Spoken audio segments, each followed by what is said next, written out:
The slap came so fast I barely saw her hand move. 1 second I was standing by the long banquet table, holding a half-empty glass of water, and the next my head snapped to the side with a force that made the chandelier above rattle. My cheek burned hot, a sting spreading under the skin, as if someone had pressed a brand into me. The copper taste of blood rose in my mouth. My knees gave way, and I landed hard on the polished wood floor, the sound echoing in the hushed restaurant. For one suspended moment, all I could hear was my own breath and the rush of blood in my ears. My daughter Lily screamed my name. She was only 10. Her voice high and sharp with panic, cutting through the silence like a blade. Chairs scraped, glasses clinked, but not a single hand reached for me. Instead, my mother leaned down, her perfume, old roses and powder filling my nostrils as her lips brushed my ear. "Don't make a scene," she whispered the words, hissing like steam, more painful than the slap itself. My sister Victoria stood above me, her face twisted into a satisfied sneer, manicured hand still trembling from the strike. She looked radiant in her emerald dress hair, cascading in loose curls that caught the light. She had always been the star, the golden child, the one who could do no wrong. And now, even after putting me on the floor, in front of 30 relatives and half the restaurant staff, she looked untouchable. Around us, the guests froze. My father's hand hovered near his glass of scotch, but he didn't move. My cousins looked down at their plates. The waiters paused with trays midair, trained to remain invisible, pretending not to witness family carnage. The world had stopped spinning, suspended in that unbearable silence, where everyone waits to see which way the story will tilt. I pressed my palm to my cheek, heat radiating from the swollen skin. My vision blurred as I tried to steady myself, not from the pain that I could handle, but from the humiliation. I, Julia Anderson, 38 years old, teacher mother. The one who had paid for half this birthday dinner was now on the ground like a scolded child, and the only words my mother had for me were to stay quiet, to swallow it, to carry the shame so Victoria could remain unblemished. Lily's small hands tugged at my sleeve, desperate, trembling. "Mom, get up, please." Her wide hazel eyes shimmered with tears, her voice breaking. My chest constricted, not from the slap, but from the sight of my daughter, my little girl, watching her mother be humiliated and abandoned.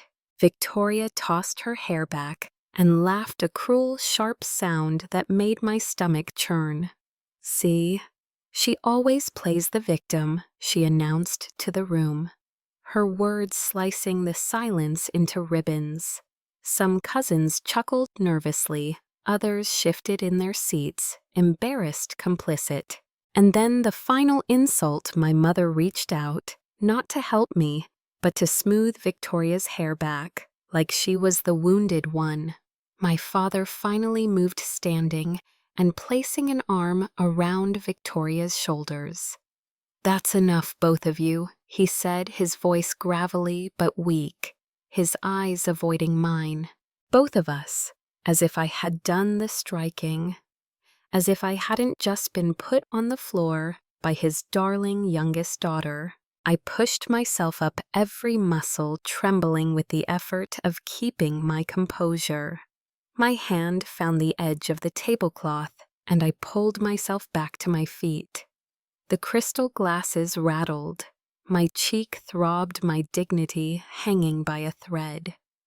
Lily clung to me, her small arms wrapped tight around my waist. No one spoke, Not a single person offered me a napkin for the blood at the corner of my mouth. Not a single person said Victoria was wrong. All I could hear was my mother's whispered command repeating in my head, "Don't make a scene. Don't make a scene." But the truth was, the scene had already been made. And this time I wasn't going to pretend nothing happened. My name is Julia Anderson. I am 38 years old, a fifth-grade teacher in a small town outside Dallas, Texas. Most days my life is quiet. I grade spelling tests at my kitchen table, drink too much coffee, and try to raise my daughter Lily with the kind of stability I never had. People who meet me in the classroom see a calm woman with neat handwriting and a ready smile, someone who can corral 30 restless children into lining up without shouting. They don't see the woman who has spent her entire life swallowing words, biting her tongue until it bled, all because in my family, silence was survival. From the time I was young, my parents told me I was too sensitive. If I cried when my sister pulled my hair, I was told to toughen up. If I spoke up when I felt something was unfair, I was told I was dramatic. The message was always the same: keep your head down, let Victoria shine. Victoria, my younger sister, 3 years behind me, but always a lifetime ahead in my parents' eyes. She was the golden child, the princess, the miracle baby my mother said she had prayed for after struggling to conceive again. She grew up with bows in her hair, applause for every off-key song indulgence, for every tantrum. Where I was expected to mow the lawn, fold laundry, and get perfect grades, Victoria was expected only to sparkle. When I graduated college on my own dime, working nights at a diner to pay tuition, my parents barely mentioned it. When Victoria dropped out of community college after a single semester, my mother called it finding her path. When I bought my first used car, my father lectured me about responsibility. When Victoria wrecked hers while drunk, he bought her a new one. And me, I paid. I co-signed the loan. I helped her out of credit card debt. I bailed her out when she bounced checks. Over the years, I became not just the older sister, but the safety net, the built-in insurance policy. My parents would never call it that, of course. They would say I was being a good sister doing my duty, helping keep the family together. The truth was simpler and sharper. I was being drained dollar by dollar, ounce by ounce, until there was nothing left of me but a vessel to hold up Victoria's life. People sometimes ask me why I stayed, why I kept going to family gatherings when they always ended with me feeling smaller, unseen. The answer is Lily. I wanted my daughter to know her grandparents, to feel some kind of connection to family. I thought maybe if I endured, if I smiled and played along, she would have a chance at the kind of extended family I always longed for. But that night at the restaurant when my mother whispered, "Don't make a scene," as blood pooled at the corner of my mouth, something broke. I realized Lily didn't just see grandparents and aunts and cousins. She saw her mother on the floor, humiliated and abandoned. She saw a little girl's worst nightmare, that the people who are supposed to protect you will choose silence instead. That was when I knew the cycle had to end with me. The restaurant had been chosen by my mother, of course. Nothing too flashy, she said, but it was the kind of place with white linen tablecloths, crystal water goblets, and servers who seemed to glide instead of walk. The chandeliers sparkled above us, catching in the polished silverware and making everything gleam just a little too much. The air was heavy with the scent of roasted meats, garlic butter, and expensive wine luxuries I had helped pay for, though my name was nowhere on the reservation. It was my father's 65th birthday, and every detail had been carefully arranged to honor him. There were gold balloons tethered to the backs of chairs, floral centerpieces in hues of ivory and crimson, and a cake so tall it could have served a wedding. I had helped my mother coordinate the guest list, ordered extra decorations, and even chipped in to cover the private room. But when we arrived, Victoria was already there, basking in the spotlight, as if the whole evening had been thrown just for her. She was radiant, of course, in a dress that looked like it cost more than a month of my salary.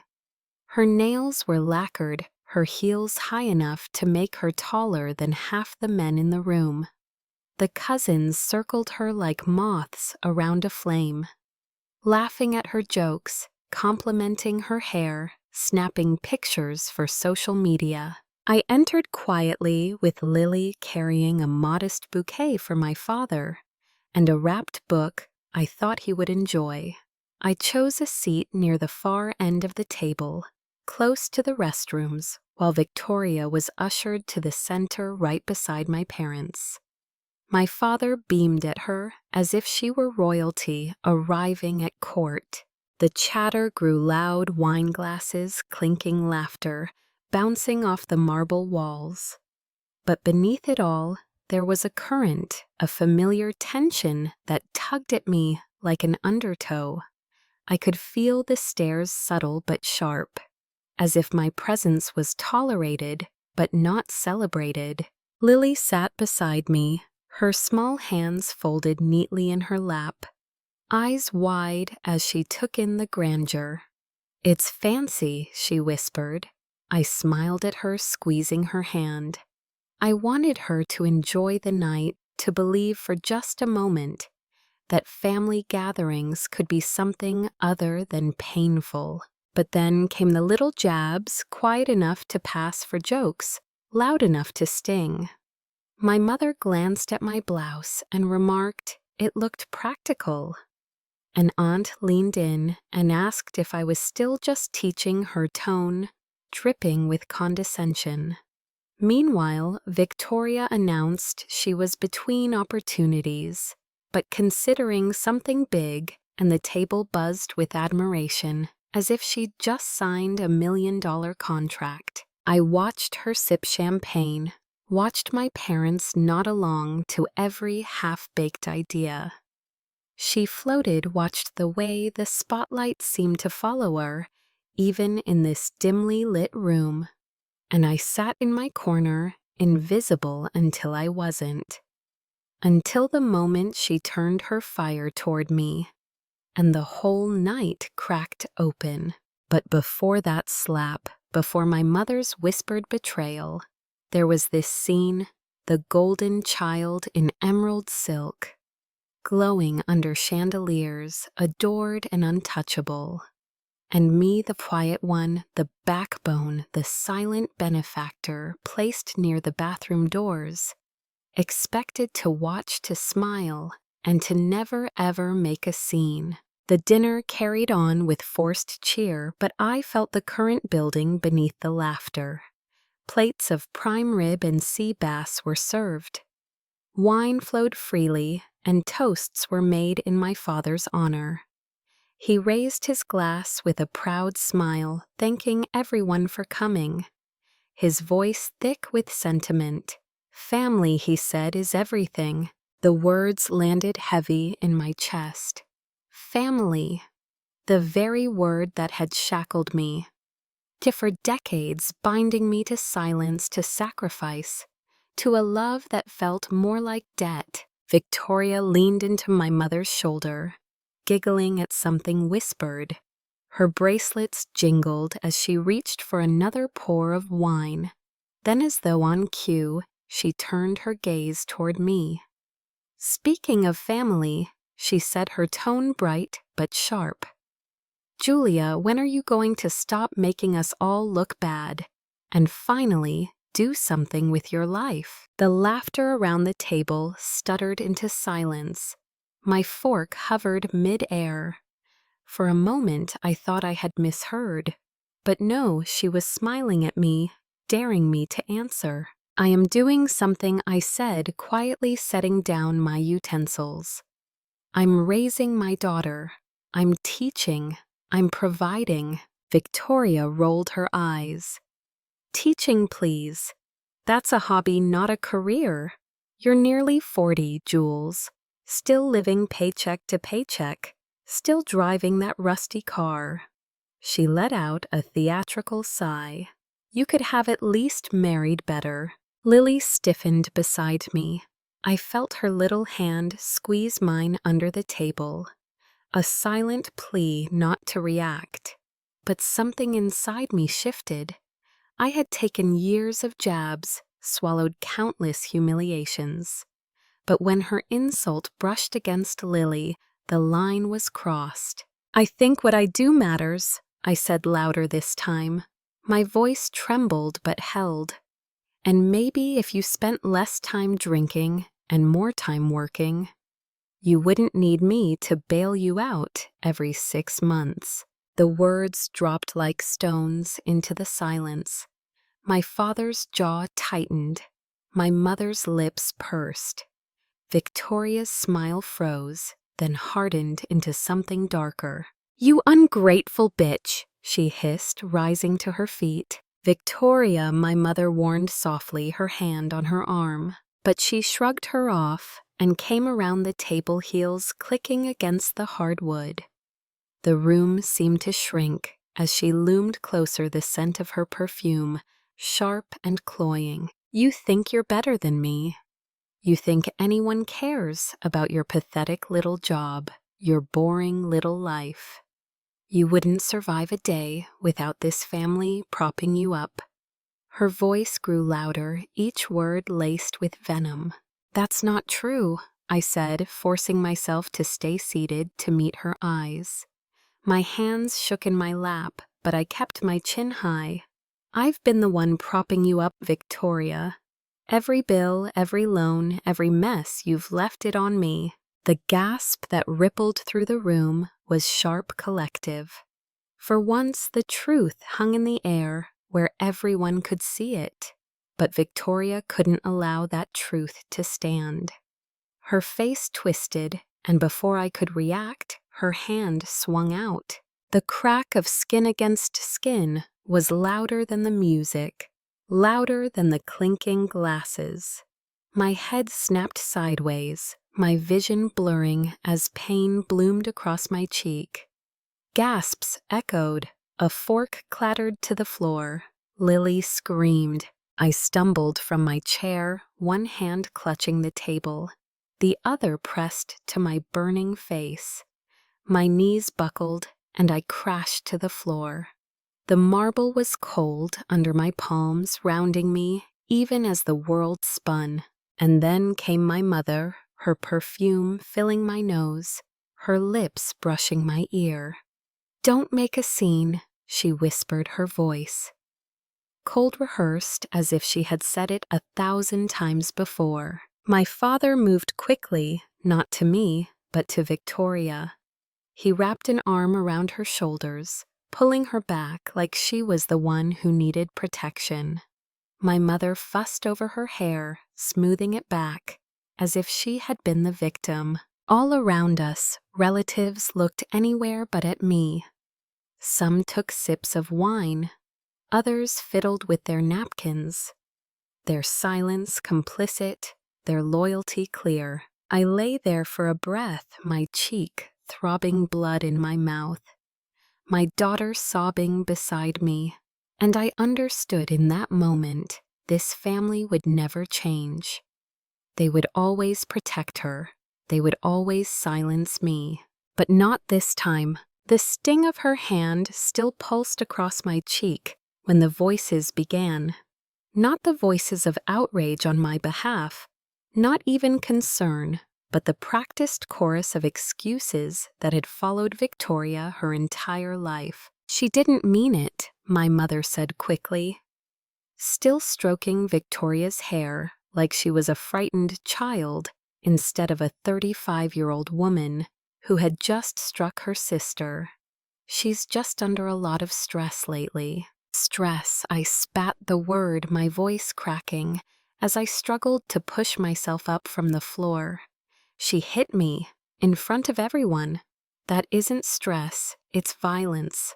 But already my father was shaking his head, as if my words were an overreaction. Julia, sit down. He muttered, his tone dismissive final.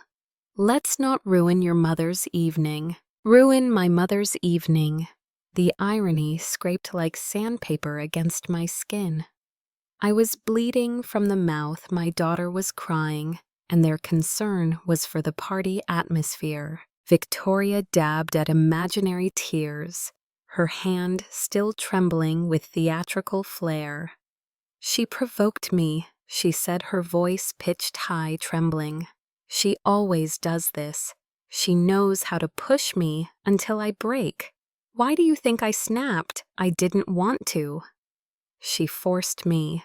I stared at her stunned. She was rewriting the story in real time, and the room was letting her. My aunt nodded solemnly as though Victoria's lie carried the weight of truth. One cousin murmured, maybe Julia should just let it go. Let it go. The phrase was a noose I had lived under since childhood. Every bruise, every insult, every sacrifice had been tucked neatly under that rug. And every time the blame landed on me. Julia, my mother said, her tone sharp now. Layered with that maternal authority, she wielded like a blade. Stop exaggerating. You're making a scene. There it was again. That same command, the family's mantra. Don't cry, don't fight, don't expose the rot. Protect the illusion at all costs. Lily clung to my waist, her small body trembling. She hit you, Mom, she said loudly, her voice cracking. Why is nobody saying anything? The room shifted uncomfortably, eyes flicking toward the child who dared name the truth. But even then, no one spoke up for us. My father raised his glass again, as if the night could be salvaged by alcohol. Let's just move on, he said, his voice weary, tired of the disruption. Move on. Move past the blood, the humiliation, the bruise forming on my face. Pretend none of it had happened. But I couldn't. Not anymore. I will not apologize, I said, my voice shaking but firm.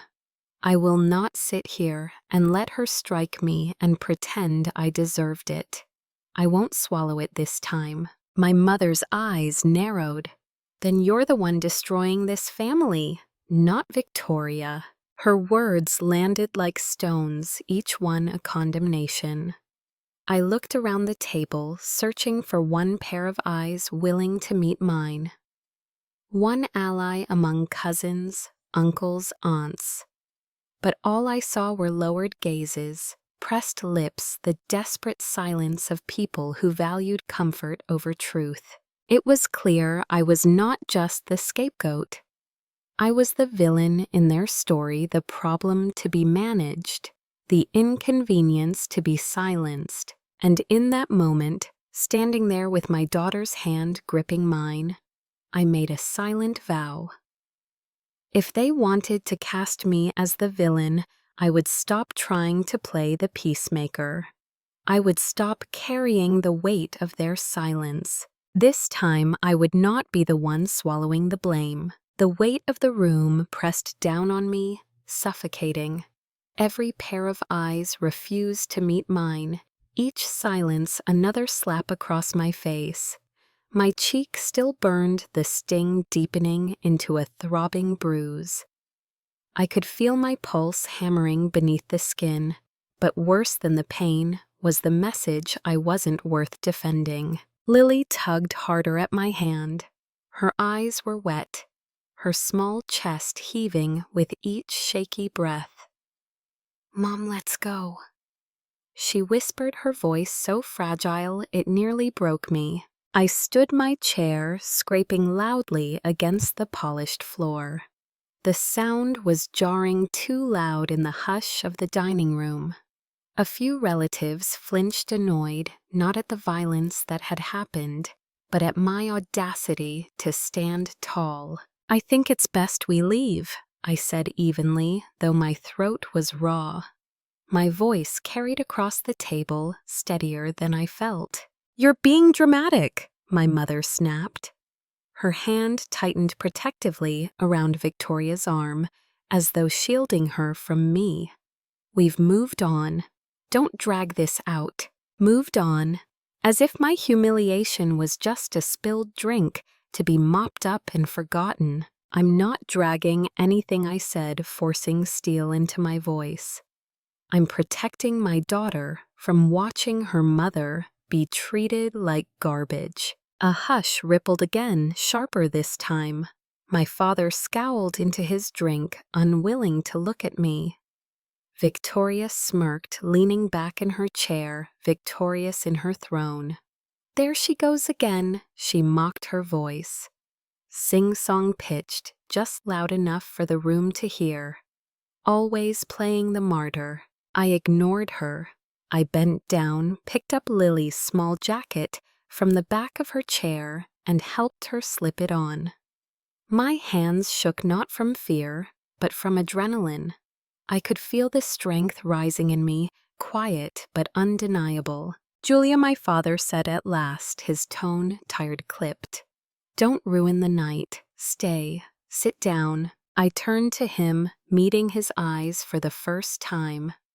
"The night is already ruined," I said softly, "and you know it." The silence that followed was deafening. With Lily's hand in mine, I walked toward the door.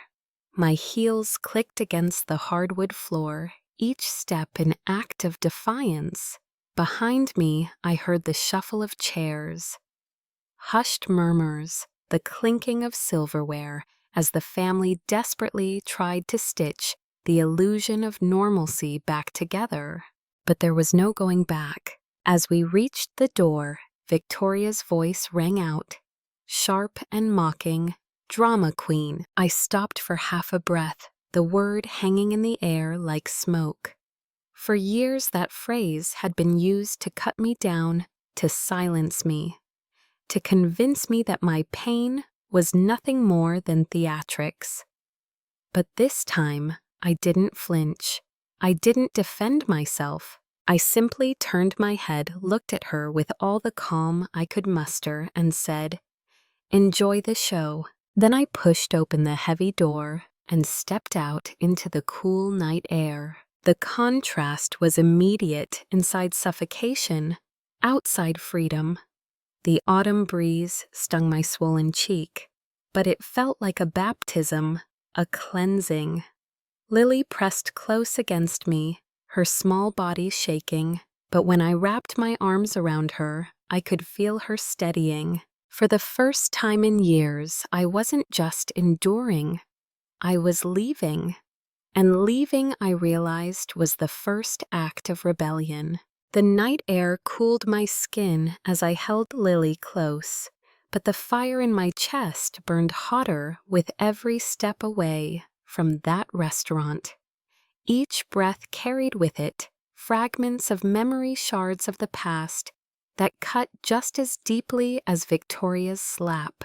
For years I had tried to bury them, but now they rose in me like a tide, undeniable, demanding to be seen. I was 8 years old again, standing in the living room with tears streaking my cheeks.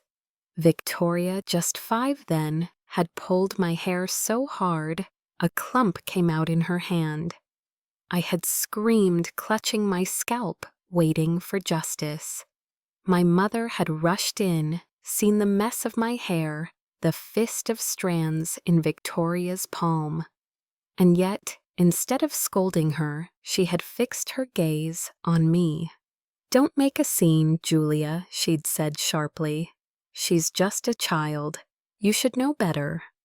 I remember the way my stomach had twisted the dawning realization that in our family, truth didn't matter, only appearances. At 12, I brought home a spelling bee trophy nearly as tall as I was. I had studied for weeks hunched over dictionaries while Victoria played dress-up in front of the mirror. When I held that golden cup out to my parents, eager for their praise, my father had nodded distractedly. "That's nice, Julia."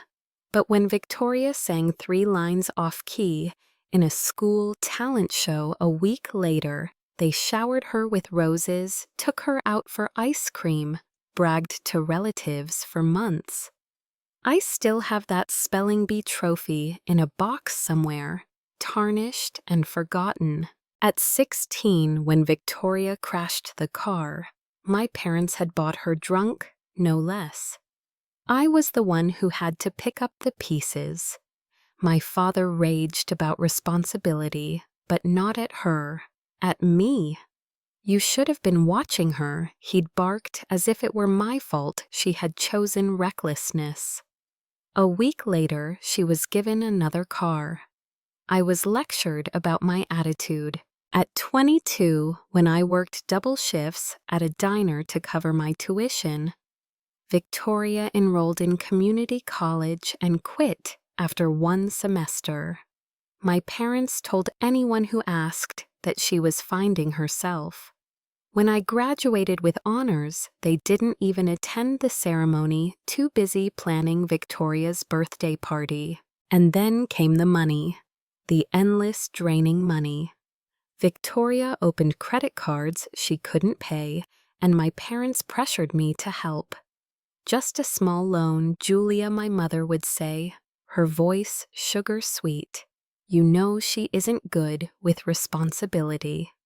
When her rent fell behind, it was my signature on the checks.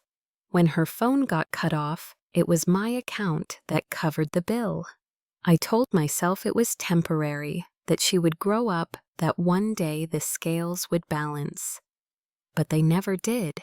The worst memory, the one I had tried hardest to bury, came rushing back with the sharpness of broken glass. I was 25, living in a cramped apartment with peeling wallpaper, scraping together every dime to make rent. One night, I got a call. Victoria had been arrested for shoplifting. My parents begged me to post bail. I didn't have the money, but I couldn't say no. I pulled from my savings the fund I'd been building for graduate school. I thought they would finally see me as dependable as the daughter who kept the family afloat. Instead, when I visited home the next week, my mother smiled at Victoria and said, "See, Julia will always take care of you." As if it were my destiny, as if I were nothing but her shadow, her safety net. Even after Lily was born, the cycle didn't stop.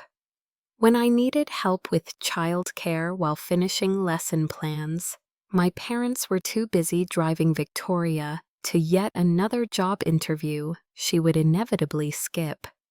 When I asked for a small loan to fix my car, my mother clucked her tongue. "You need to learn to budget better." Yet the same week she wired thousands to Victoria for a business idea. And then the bruises. Not just emotional, not just financial. Victoria had always had a temper, and I had always been her target. Shoved into walls, books thrown at my head, arms twisted until I yelped. My parents never intervened. "She doesn't mean it," they would say. "Don't make her upset. Don't make a scene." Over and over the same refrain until the words carved themselves into my bones. But tonight was different. Tonight my daughter had seen it too. Lily had watched her mother fall to the floor, had watched her grandmother and grandfather turn away, had heard her aunt laugh. And I knew if I stayed silent now, I was teaching Lily the same lesson I had been taught, that abuse is something you endure, that silence is the price of family. No more! As the memories surged, so did my resolve. Every unpaid debt, every bruised rib, every whispered dismissal. This was not just history, it was evidence. It was the story of a pattern, a lifetime of being diminished to make Victoria shine. And for the first time, I realized something powerful. I didn't have to carry it anymore. I didn't have to keep the peace, keep the silence, keep the cycle going. This time I could fight back. The more I thought about it, the clearer it became. My family didn't just make mistakes. They operated by rules that had been written long before I was old enough to read them. Rule number 1, protect Victoria at all costs. Rule number 2, if Victoria fails, blame Julia. Rule number 3, when in doubt, silence Julia. It was a system polished over decades, practiced so smoothly, it almost looked natural. My mother had been the enforcer, always quick to hush me, to smooth over Victoria's tantrums, to rewrite the story so the golden child stayed golden. My father had been the silent judge, his scowl enough to make me swallow words, his glass of scotch a barrier that excused his refusal to intervene. And me, I had been the scapegoat, the buffer, the built-in explanation for why things went wrong.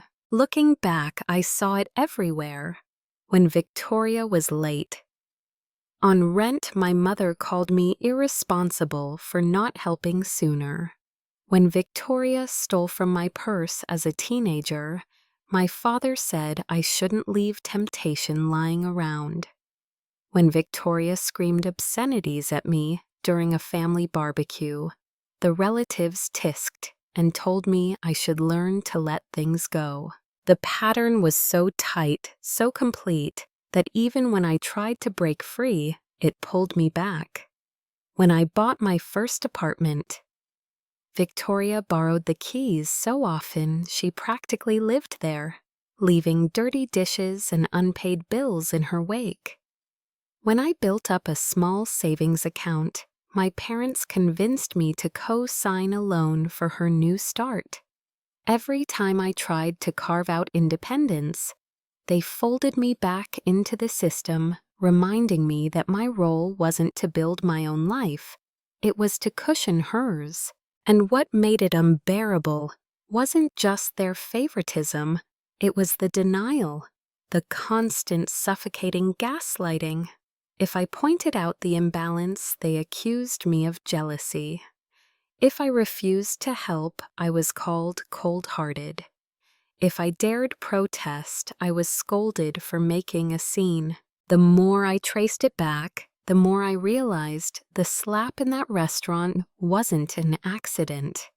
It was the inevitable climax of a lifetime of rules designed to keep me in my place.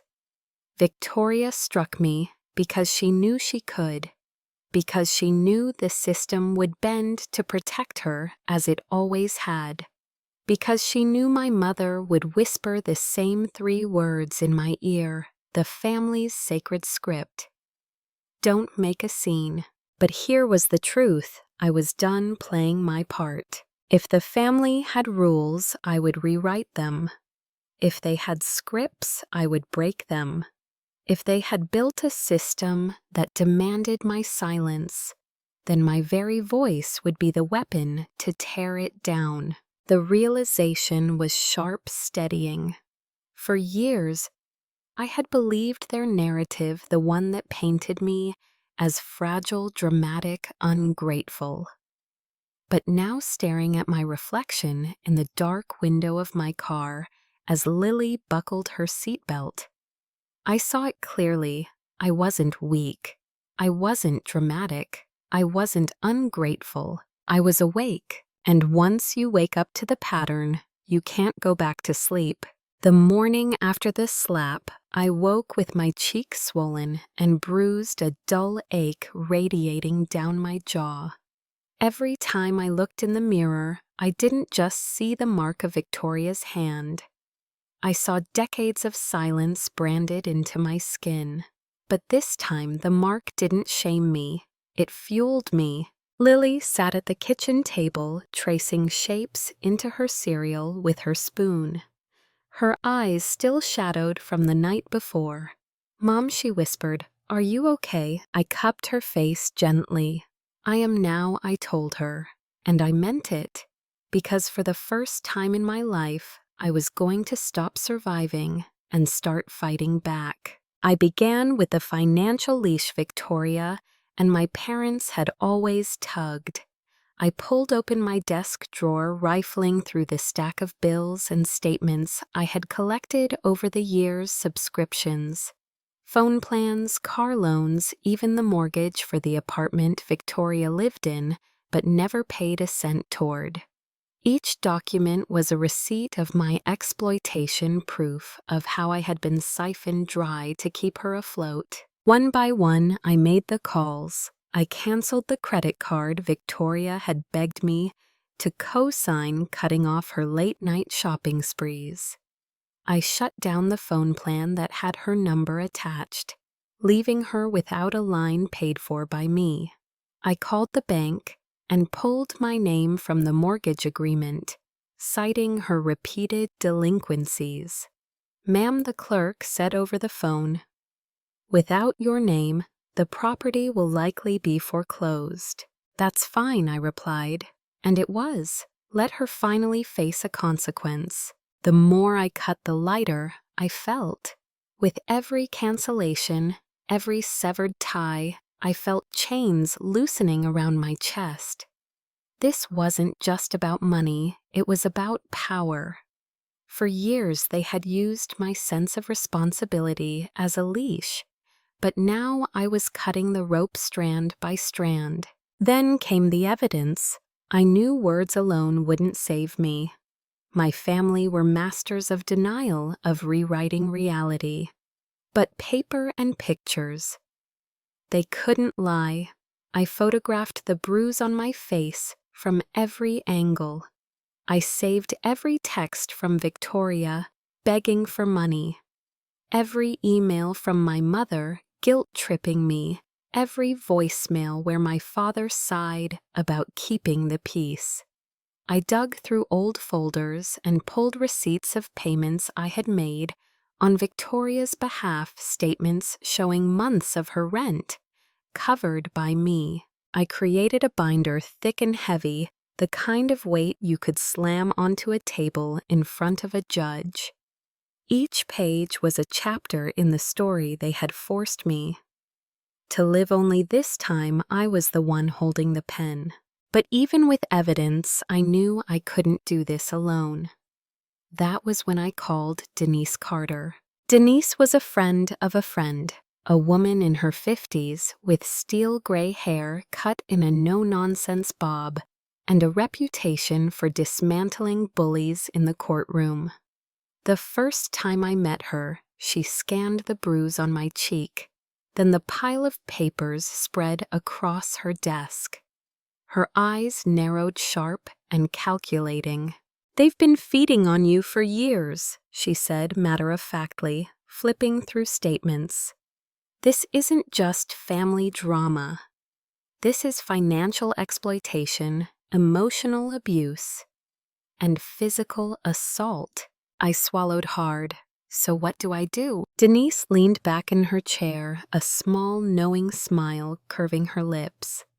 "You fight smart, and you let me handle the battlefield." For the first time in years, I felt something I hadn't dared believe in: hope. As I left her office that afternoon, binder clutched against my chest, I realized I wasn't just reacting anymore. I was planning. I wasn't just surviving their rules. I was about to rewrite them, and this time I would make the scene they had always tried to silence. It was a Saturday afternoon when the pounding on my front door began. Lily was in the living room working on a jigsaw puzzle, the soft sound of pieces clicking together filling the air. I was in the kitchen sipping coffee, binder of evidence spread open on the table. The knock was not polite. It was a fist hammering against wood, demanding attention. My stomach clenched. I knew before I even opened it. When I pulled the door back, Victoria stood on the porch, flanked by my parents. Behind them were two uniformed police officers. Her arms were crossed, her eyes blazing, her lips curved in that familiar sneer of entitlement. My mother's face was drawn, theatrical sorrow painted in every wrinkle, while my father looked grim as though bracing for war. "There she is," Victoria announced, her voice sharp and triumphant.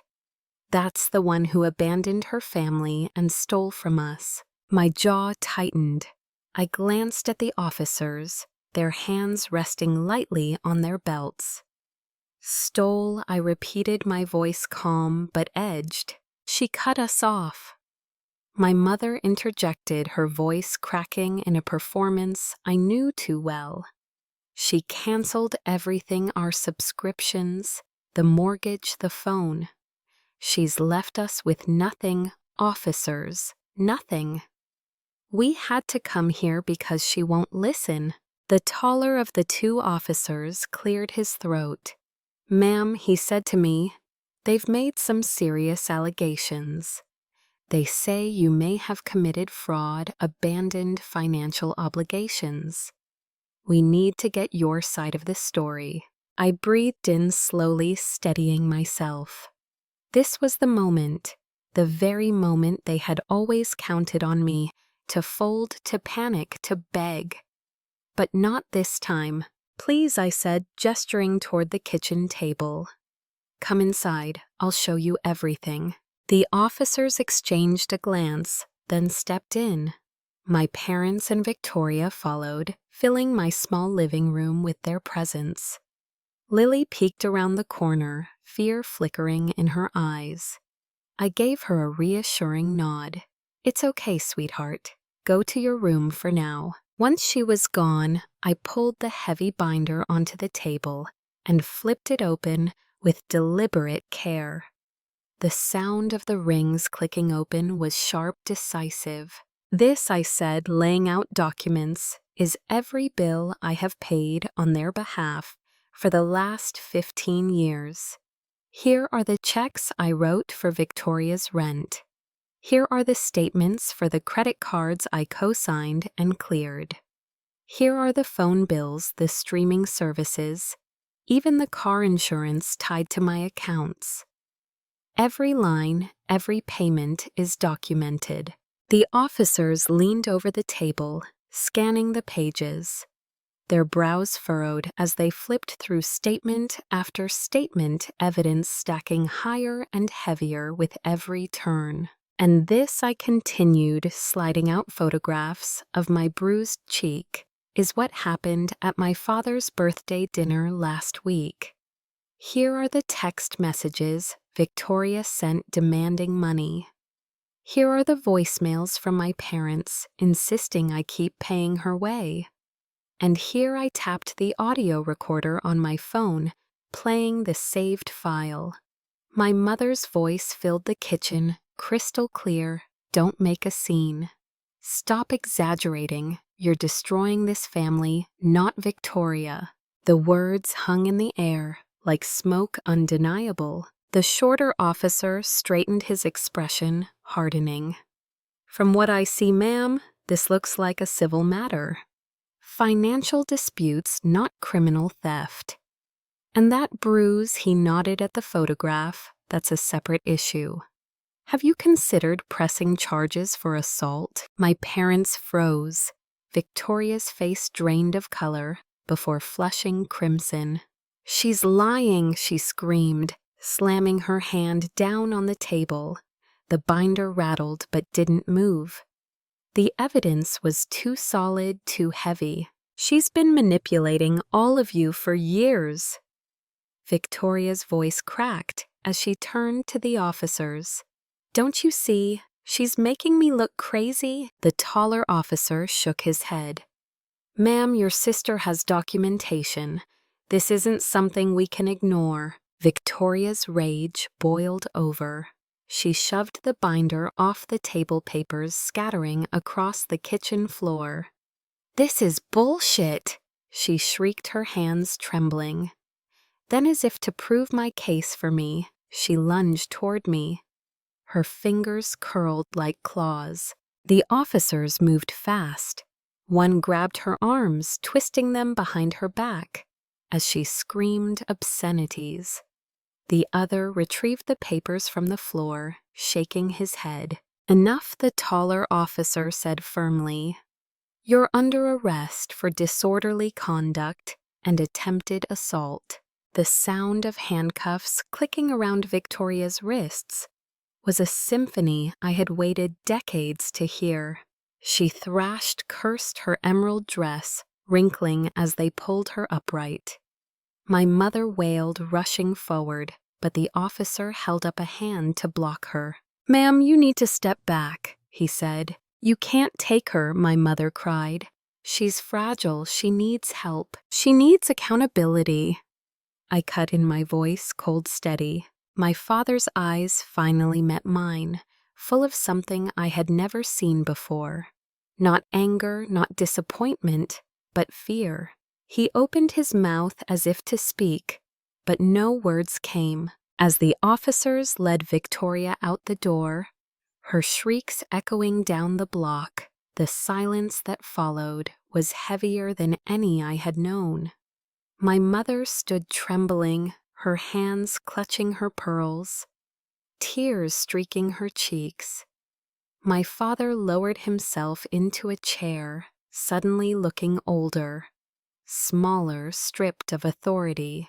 I bent down and began gathering the scattered pages of my binder, stacking them neatly once more.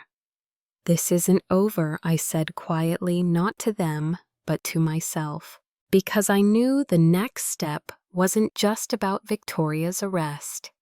It was about the truth finally being spoken out loud, finally being recognized for what it was. And soon it would be said in a courtroom, not just my kitchen. The courthouse smelled faintly of old wood polish and dust, a scent that carried both history and judgment.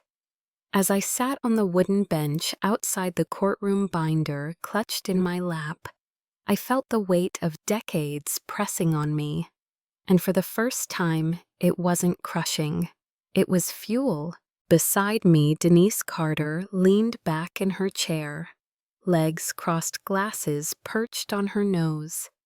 She exuded calm authority, the kind that made even the most arrogant adversary think twice. You've done the hard part, Julia, she murmured. Now let me do mine. When the bailiff called our case, we stepped into the room. The judge, a stern woman in her 60s, with silver hair pulled into a bun, peered down at us over her glasses. On the opposite side of the courtroom sat Victoria, flanked by my parents. She wore a beige suit that was supposed to look respectable, but the bruise of her fury still lingered in the tight set of her jaw. My mother dabbed her eyes with a tissue, ever the actress. My father sat rigid, arms crossed, his silence, his only weapon left. Case number 4521, the clerk announced. Anderson versus Anderson. The irony stung, but I straightened my back. This wasn't just me versus my sister. This was me versus a system that had silenced me my entire life. Denise opened with precision. She laid out the financial records, the endless trail of bills I had paid, loans I had covered, debts I had absorbed. This, she said firmly. Tapping the stack of documents is not family generosity. This is exploitation bordering on fraud. She presented the photos of my bruised face, the texts, the voicemails. The courtroom fell into an uneasy hush as my mother's voice rang out through the speakers.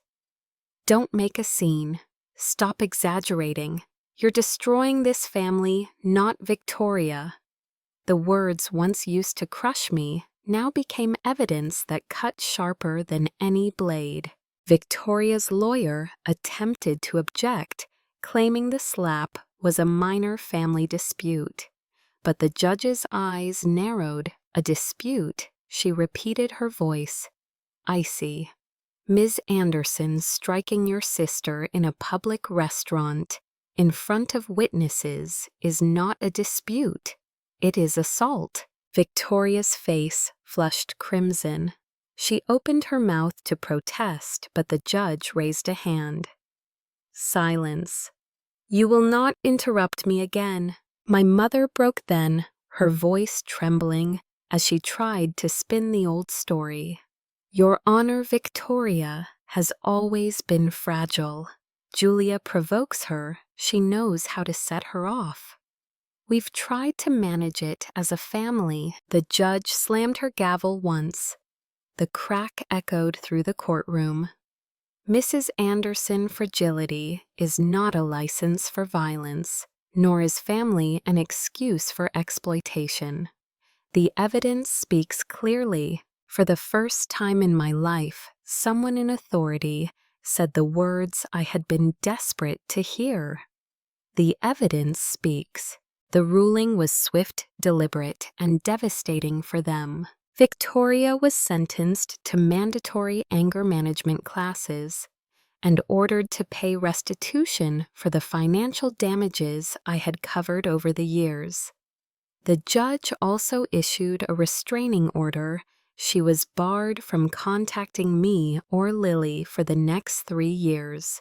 My parents didn't leave untouched.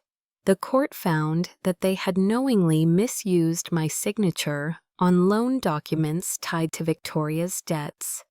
They were fined and warned of possible criminal charges if further forgery was discovered. The look on my father's face as the gavel came down was one I'll never forget: shock, shame, and something dangerously close to defeat. When the judge adjourned, the room buzzed with whispers. Some relatives had come to watch, curious or skeptical, and now they filed out with wide eyes, muttering under their breath. The story was out. No more whispered gaslighting behind closed doors. No more "Julia is dramatic." The truth was public, carved into record, undeniable. Outside the courthouse, Denise handed me a copy of the judgment. "You did it," she said simply. I nodded, the paper trembling in my hand. I hadn't cried in the courtroom, but the tears came then, hot and fast, as the weight of vindication settled over me. A week later, fallout rippled through the family. My phone buzzed with messages, angry texts from cousins calling me, cruel accusing me of destroying family unity. But others reached out quietly. "I'm proud of you, Julia. Good for you standing up." Even a distant aunt I hadn't spoken to in years sent a message. "You showed courage. Don't let them twist it." Meanwhile, Victoria's arrest and court ruling spread quickly. Neighbors whispered. Her friends pulled away. She was no longer the golden child bathed in applause. She was the woman with a restraining order and a reputation for violence. My mother tried to rally support for her on social media, posting long rants about betrayal and family loyalty. But the comments section turned on her. Strangers wrote, "No excuse for abuse. Stop protecting the abuser." The fortress they had built around Victoria, made of silence, denial, and gaslighting, crumbled in the public eye. And for the first time I felt free. The weeks after the court ruling felt surreal. For the first time in years, my phone was quiet. No midnight calls begging for money, no guilt-laden voicemails from my mother, no threats disguised as concern. The silence, once oppressive, had become a balm. Lily noticed it too. One evening, as we sat at the kitchen table, working on her math homework, she looked up at me with her earnest hazel eyes. "Mum," she said softly, "it's peaceful now." I smiled, brushing a strand of hair from her forehead. "Yes, sweetheart. That's what happens when you stop letting people hurt you." Her words reminded me why I had fought in the first place. It wasn't only for me. It was for her to show her that love doesn't mean sacrifice without end. That family isn't supposed to bruise and silence you. That boundaries aren't betrayal, but protection. I started therapy, something I had put off for years, always telling myself I didn't have time or money. Sitting across from a calm-voiced counselor, I unpacked decades of gaslighting bruises, both visible and invisible. For the first time, I said the words out loud without flinching. My sister abused me. My parents enabled it. Naming it was a kind of exorcism. The shame belonged to them, not me. With Denise's encouragement, I also joined a support group for women who had endured family violence and toxic loyalty. There, in a church basement with a circle of folding chairs, I found voices that echoed my own. Women who had been silenced, scapegoated, drained. We shared stories, we cried, and then we laughed, laughter that felt like reclaiming something stolen. Out of those meetings, an idea grew. I started a small community initiative, one I called Quiet Strength. At first, it was just a Facebook page, a place to share resources and encouragement. But it grew quickly. Soon we were holding workshops at the library, hosting talks at schools, raising awareness about gaslighting and the invisible weight of family abuse. It wasn't revenge, it was something greater. It was turning my pain into purpose, my silence into strength. Of course, the family tried to claw their way back. My mother sent letters full of apologies, tangled with accusations. "You've humiliated us. Can't you just let it go?"